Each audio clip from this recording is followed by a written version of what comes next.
The Young and the Restless spoilers shock. Tuesday spoilers April 29. The air is thick with tension as The Young and the Restless dives deep into the emotional undercurrents of its most powerful characters.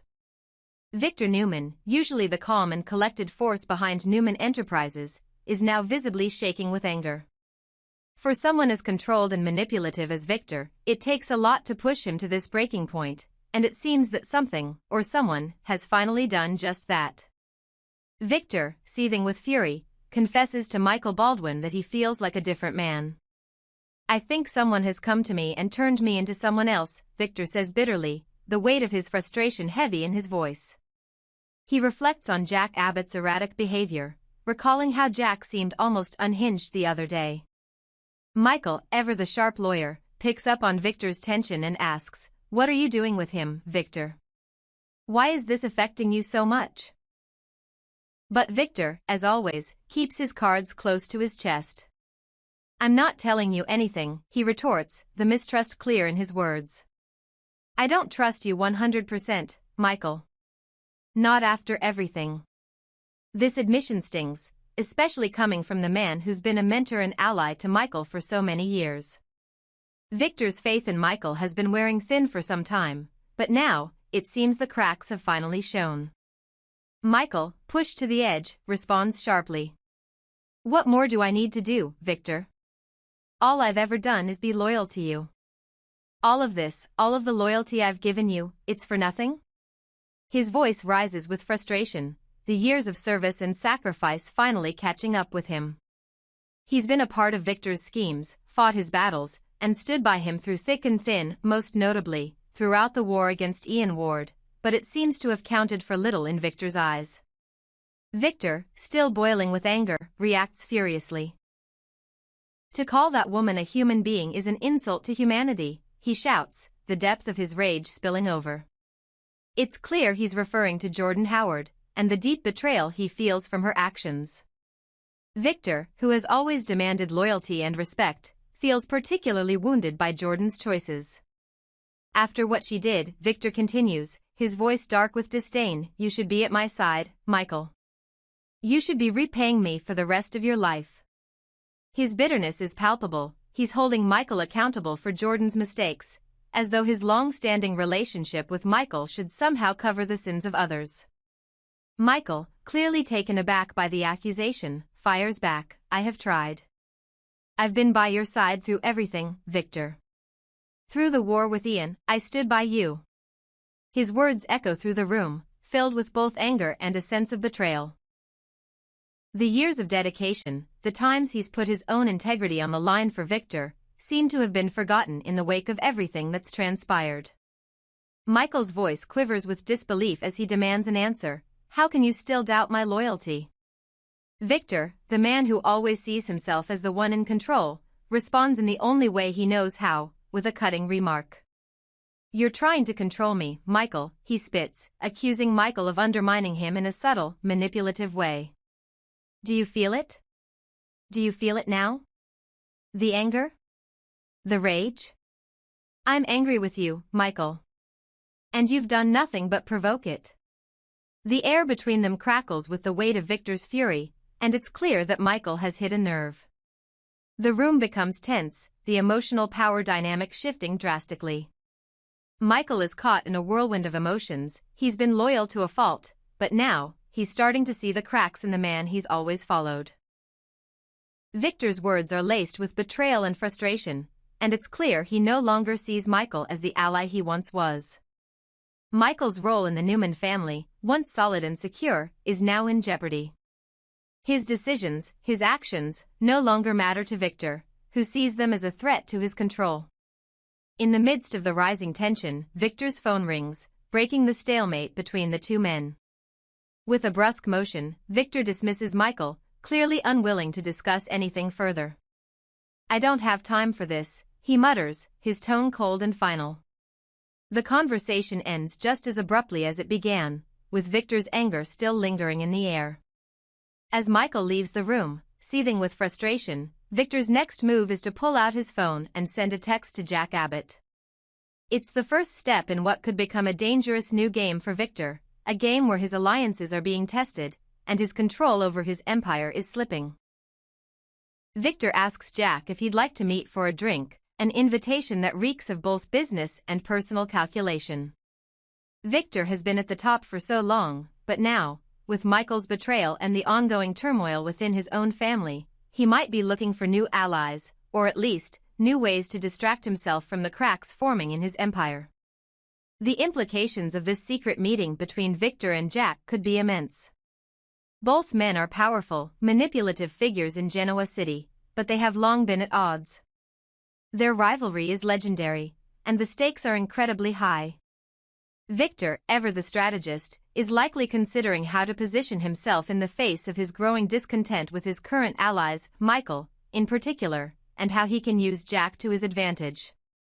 Jack, ever the opportunist, knows that Victor is vulnerable right now, and this meeting could be the perfect opportunity for him to gain the upper hand. For Michael, however, the future is uncertain. His relationship with Victor is now broken, and with his loyalties in question, he may be facing the fallout of a decision he didn't fully anticipate. The trust that once existed between them is gone, and Michael now finds himself standing at a crossroads. Will he fall in line with Victor once again, or has he finally had enough of the manipulation and control that Victor exerts over him? The answers to these questions could reshape the future of both Victor's empire and Michael's role in it.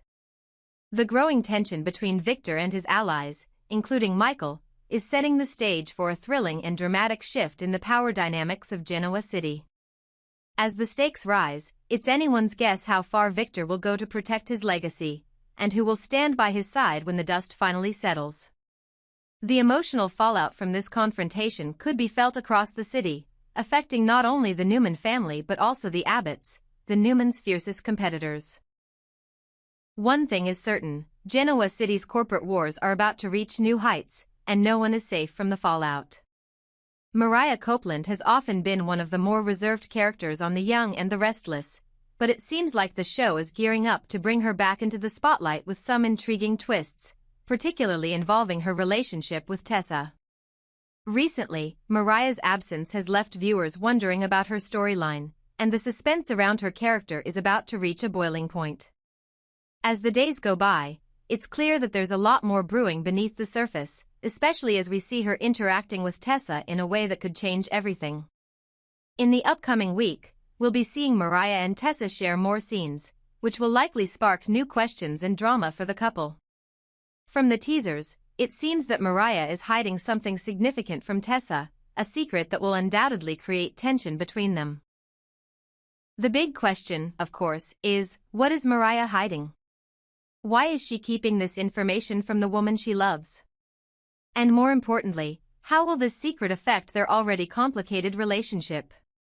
Mariah has always been someone who values honesty and openness in her relationships, so the fact that she's holding something back from Tessa hints at a serious issue. Whether it's something to do with their future together or a personal matter that Mariah feels conflicted about sharing, this secret is bound to create significant drama. Could it involve a situation with family? Or perhaps, something more personal that Mariah isn't ready to confront yet? The dynamic between Mariah and Tessa has always been one of deep emotional connection, but every relationship has its breaking points. Keeping a secret from Tessa could introduce cracks into their seemingly perfect partnership, leading to misunderstandings and emotional turmoil. The tension of holding back could make things feel suffocating for both of them, especially when trust is such a key foundation in their relationship.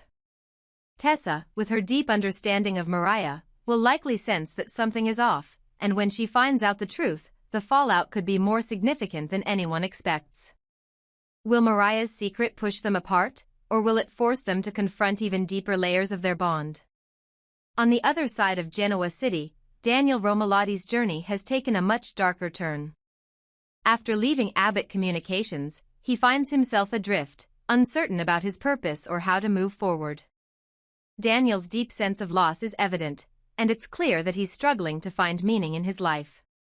The pain of his past, his failed relationships, particularly with Lily and his family, and the pressures he's faced in the business world, has left him feeling disconnected and uninspired. There's no joy in his life, and he seems to be in a constant search for something to give him a sense of direction again. One of the more interesting aspects of Daniel's storyline is his new interest in learning how to play the guitar. This could symbolize a desire for change or escape, something to bring meaning back into his life.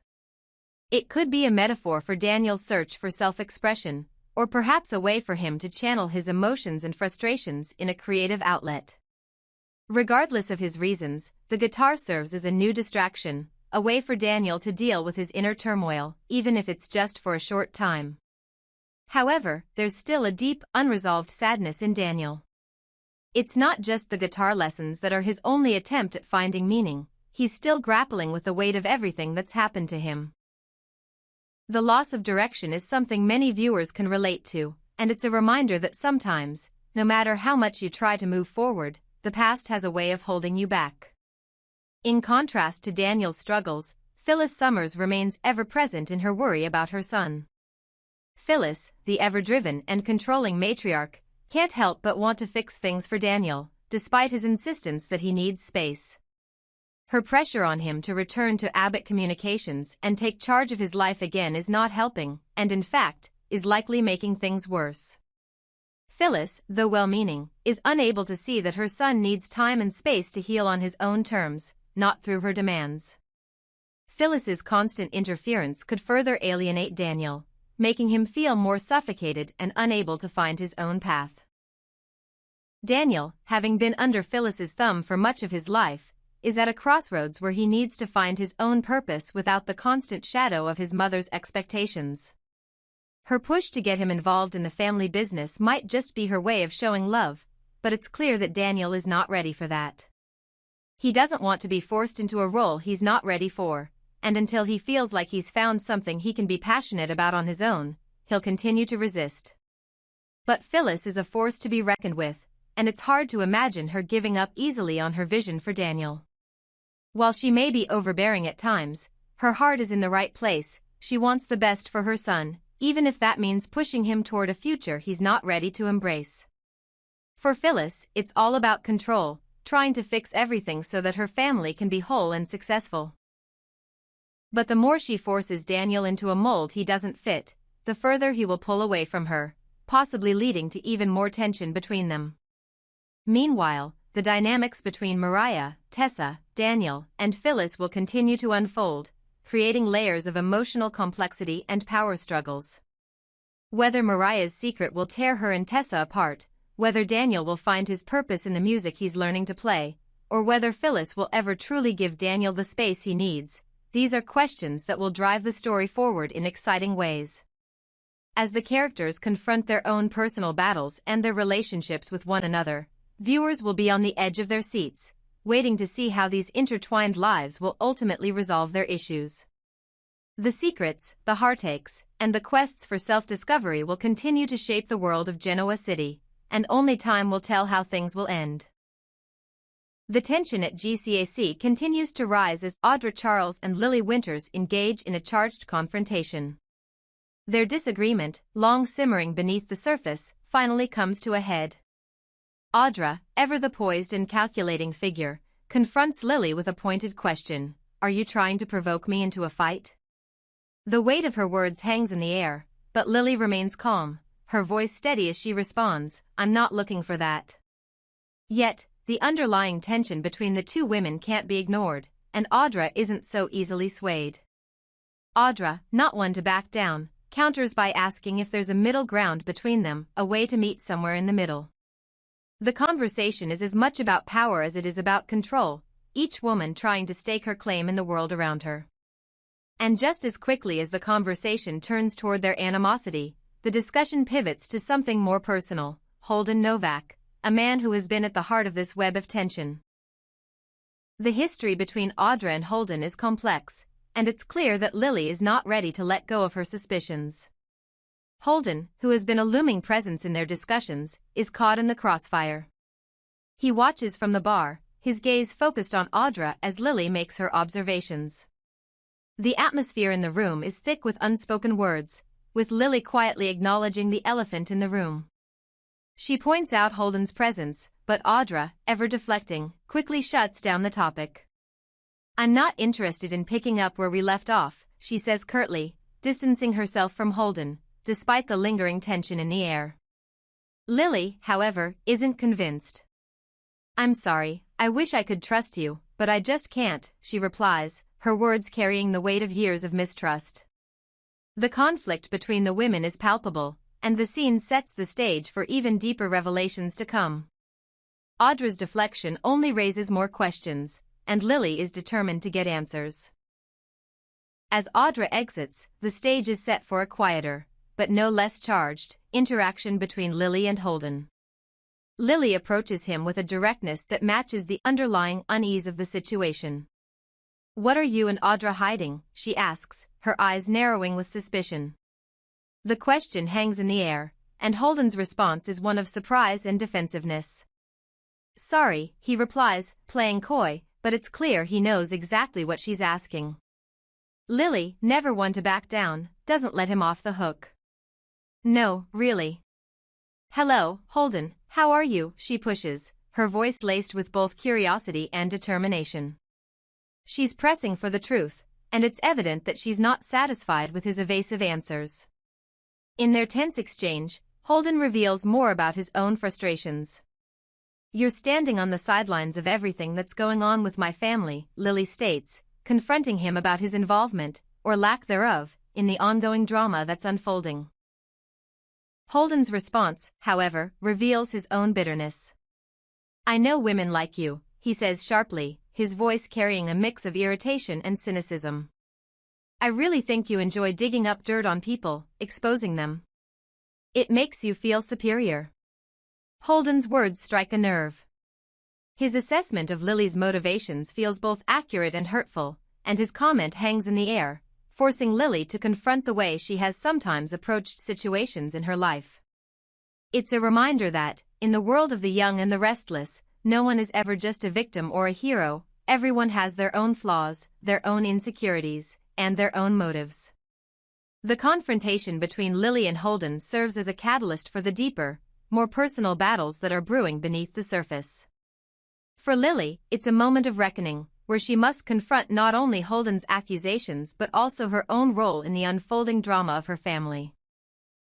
She's not just caught up in the business side of things, she's also entangled in the emotional and personal messes that surround her. Holden, with his sharp words and apparent bitterness, serves as a mirror to the aspects of herself that Lily may not want to face. As this storyline develops, viewers are left wondering, what secrets are Audra and Holden truly hiding?